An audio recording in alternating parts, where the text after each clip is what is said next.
All right, breaking news. The 49ers have just made 13 signings to their practice squad, and they've cut defensive tackle Evan Anderson off their 53-man roster. I'm about to head down to Santa Clara, where the 49ers will practice in about 3 hours, but Kyle Shanahan and John Lynch are going to speak before then. This is to explain why the 49ers cut Evan Anderson, what they're planning to do the rest of the day, because more business is coming. But first, the practice squad signings that are official at this point. You can see them up on the screen right now. Eli Apple, Junior Bergen, the punt returner, kick returner. He's going to back up Sky Moore. William Bradley King was with the 49ers for a short period of time as an edge rusher to fill in over camp, but apparently he impressed the 49ers enough to get a practice squad spot.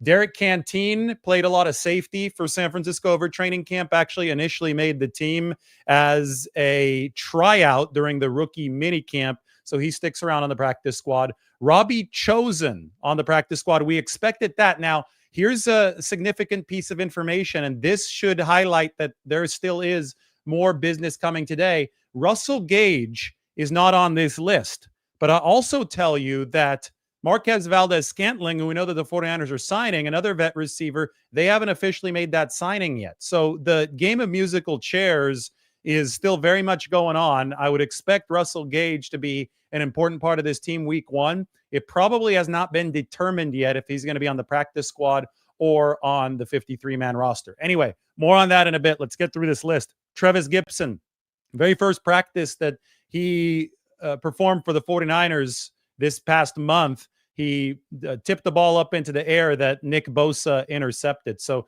he's been making plays ever since the very start of his time with the 49ers, veteran with 11 career sacks. Jalen Graham, former 49ers 7th-round pick out of Purdue, back on San Francisco's practice squad. They're going to continue developing Drake Nugent at center. So they've got Matt Hennessy on the 53-man roster, Drake Nugent behind him. And also you can see at the very bottom of this list, Nick Zakel.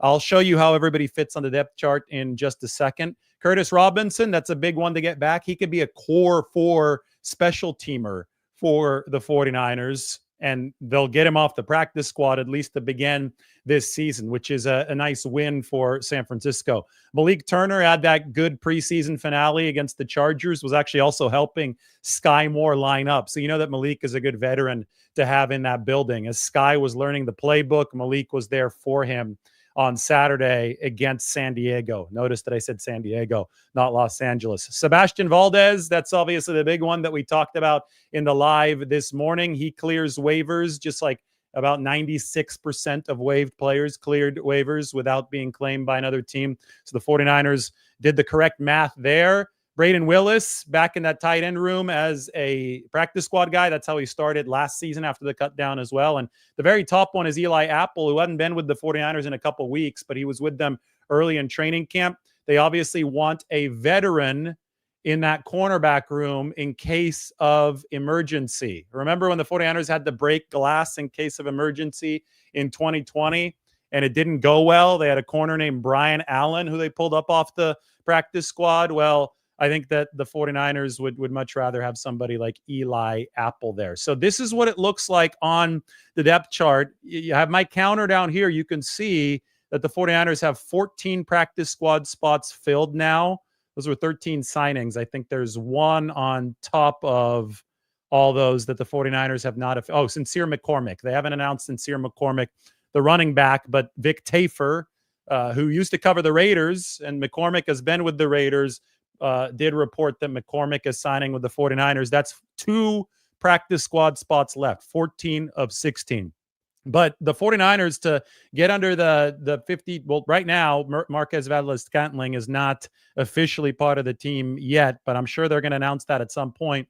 To be able to fit under 53 with MVS, the veteran receiver on this roster, the 49ers had to cut someone. I predicted that it would happen in the defensive line room, which had 12 players.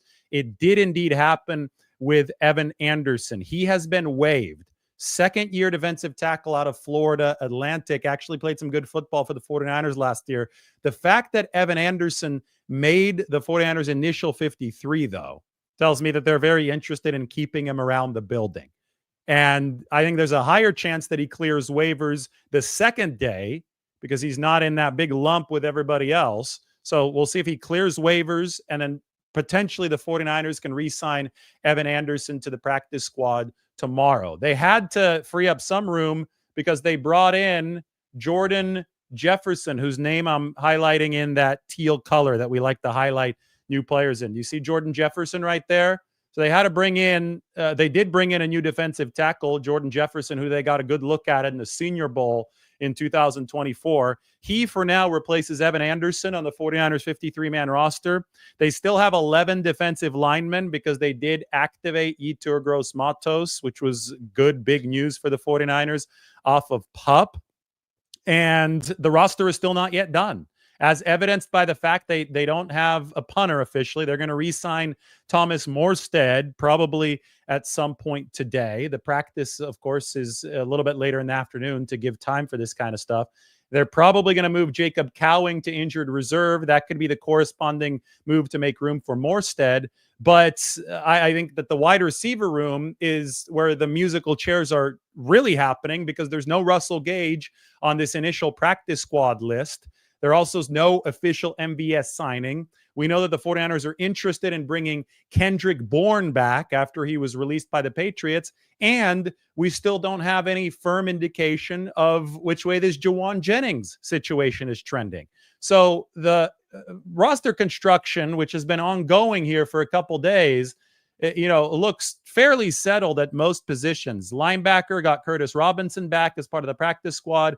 Defensive line, well, Evan Anderson might be back tomorrow to give the 49ers a boost off the practice squad, and maybe there's still some shuffling going to happen there, but they're obviously going heavy on D-line. Offensive line has been able to fit Drew Moss and return Zakel and Nugent to the practice squad, but 10 bodies there, which is unprecedented. Tight end fills out with Braden Willis. Running back fills out with Sincere McCormick. Maybe one of those last two practice squad spots goes to a QB. That is still TBD, though. I would think the 49ers want to have at least 3 quarterbacks in the building.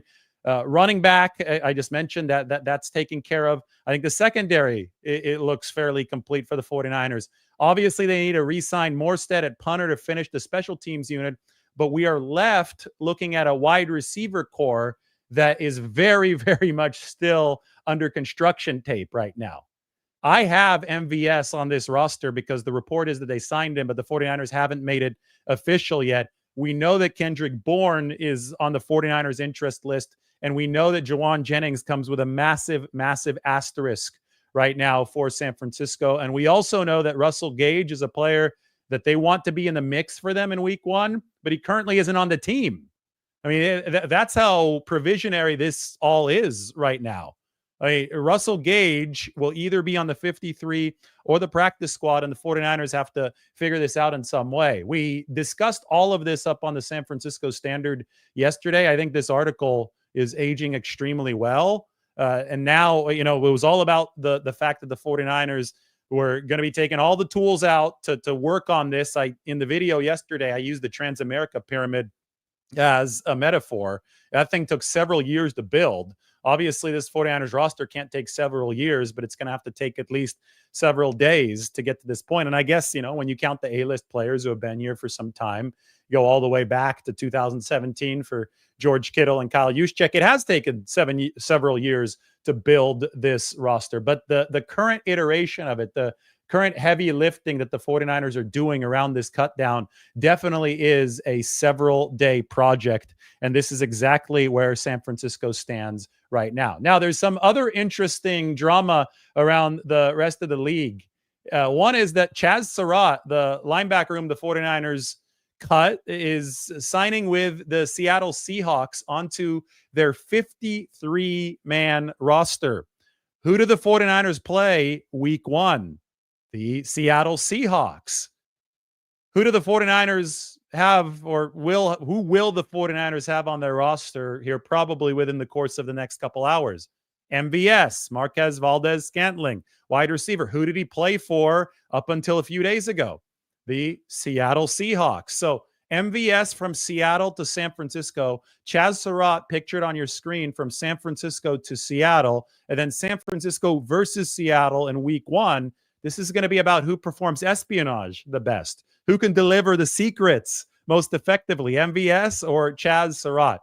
All kidding aside, I'm sure there's going to be some of that. I'm sure some tendencies will be discussed by the newcomer player. And in the scenario of the 49ers, it's MVS. In the scenario of the Seahawks, it is Chaz Surratt, but teams do change up their play calls and all of the codes that go with it fairly often. So this is not as much of a thing as people think it is. It is interesting, though, that these players have flipped teams less than 2 weeks ahead of the season opener between the two NFC West rivals. So now we can, I think, confidently say that this initial roster might not be finished until tomorrow, because Evan Anderson has been cut and the 49ers are going to see if he can make it through waivers and their practice squad. They've made 13 official signings. Sincere McCormick is number 14, 2 spots left on the practice squad, and the 53 is not yet done. I am having way too much fun going through all of this. I mean, this has been, for somebody who loves to talk 49ers strategy,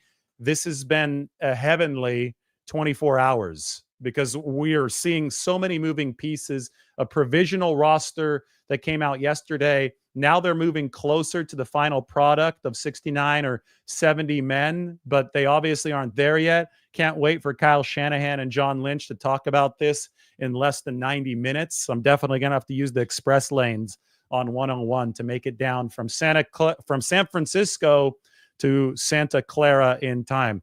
This is what the 49ers are looking like in the big picture.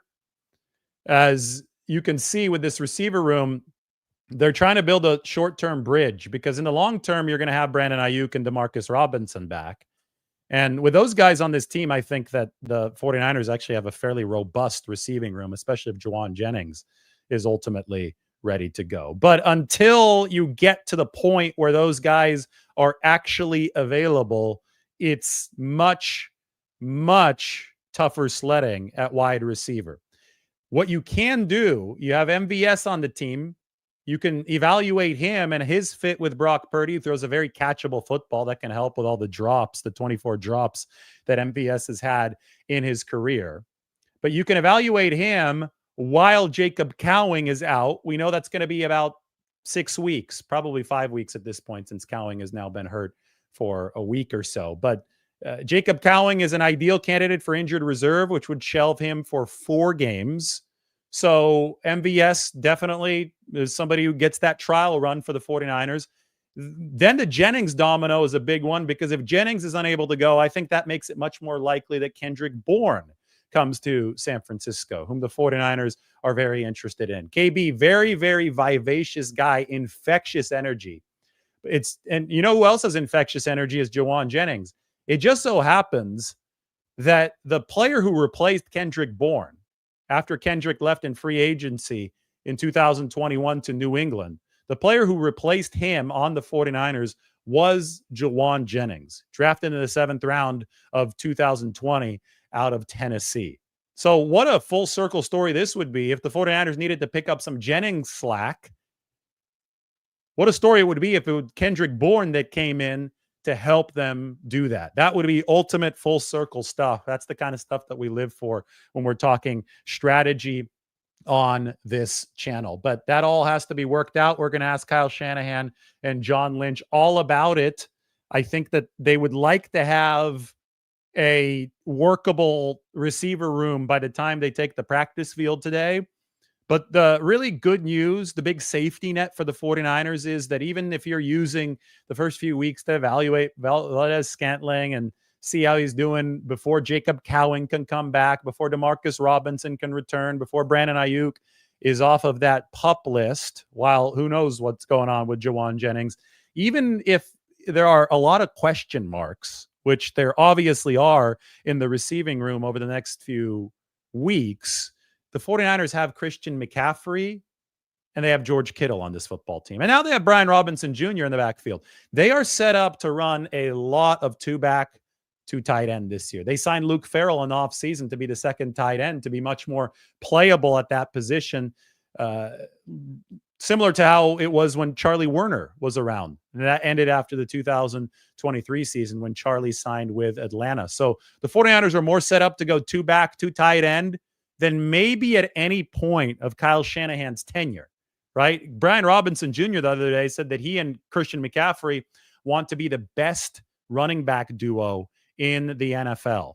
I think that they've upgraded over Jordan Mason with Brian Robinson Jr. because of the ability to catch the ball, the 65 catches. I think, Mason, for how physically he ran, did not perform all that well in short yardage for the 49ers. Robinson has performed really well in short yardage. So the two areas of weakness, which the 49ers really struggled to get past beyond Christian McCaffrey last year, the ability to receive the football and the ability to deliver in short yardage, Brian Robinson should fit both of those holes very, very well. So they're set up to go two back, and obviously they still have Kyle Juszczyk, which is always big for the 49ers. And between Kittle and Luke Farrell, they're set up to go two tight end as well. When you run 12, 22, 21, you're not looking for robust three wide receiver sets. You need two wide receivers to get through, which is why they've made the move for Marquez Valdez-Scantling, which is why they're waiting on Juwan Jennings, and which is why they're still interested in Kendrick Bourne while Ayuk and Demarcus Robinson are out. But patience in these situations is most definitely a virtue. Those of you just joining, the 49ers have officially made these 13 practice squad moves. Sincere McCormick, reported by Vic Tafer, also one of the 49ers practice squad moves. They have two practice squad moves left. Russell Gage, not yet on the list, which tells us they've got a lot of 53-man roster work left. Between now and when we speak to John and Kyle, or maybe between now and practice at 3:10 p.m., we expect the 49ers to make more 53-man moves. So what you should do is hit the notification bell. If you're watching on Twitter, head over to the YouTube, hit subscribe, because we're going to have a big update from the helmet today at Levi Stadium. The helmet update's going to be great because it's going to wrap up all of this roster construction that the 49ers have been doing. It definitely is a construction zone right now. We're still in the middle of it, but thankfully I've been able to find good little snippets of time to give you guys updates, and they're coming in clumps, which is good. I'm sure that you guys don't want individual videos when the 49ers sign somebody like Derek Canteen.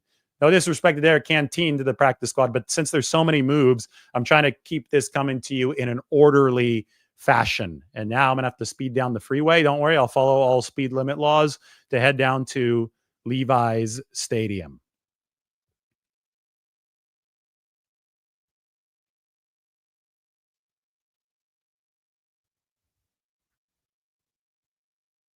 Purdy throws, you said a watchable ball. I think you meant a catchable ball. Maybe MVS prospers here. I think it's a watchable ball as well. I think Brock Purdy throws a pretty pass. But yes, he does throw a very catchable ball, and maybe that could be good for Marquez Valdez-Scantling with those 24 career drops. No, Jake Brendel does not need to go. He is the center of the 49ers. It's a very difficult job. He played through knee tendonitis last year. It was admittedly a down year for Jake Brendel, but they need somebody to play center. And he has delivered some good years for the 49ers. It is very, very hard to play center in this system. So Jake Brendel not going anywhere at the moment. What they need to do is make sure they've got a good backup plan for Jake Brendel. And part of that is Matt Hennessy on this roster. And as you've noticed, both guys who were waived yesterday with center capability, Nick Zakelj and Drake Nugent, both made the 49ers practice squad. Yes, Robbie Chosen is back. That was expected. They could flex him up from the practice squad to help this receiving room, especially early on. And we also expect Russell Gage to be back with the team, although that is uncertain. That's why you need to subscribe. That's why you need to be ready for the next update, because this is all evolving very, very quickly. So be ready for all of that. Everybody, thank you for watching. I've got to zoom down to Santa Clara. It's been fun. We'll talk to you very soon.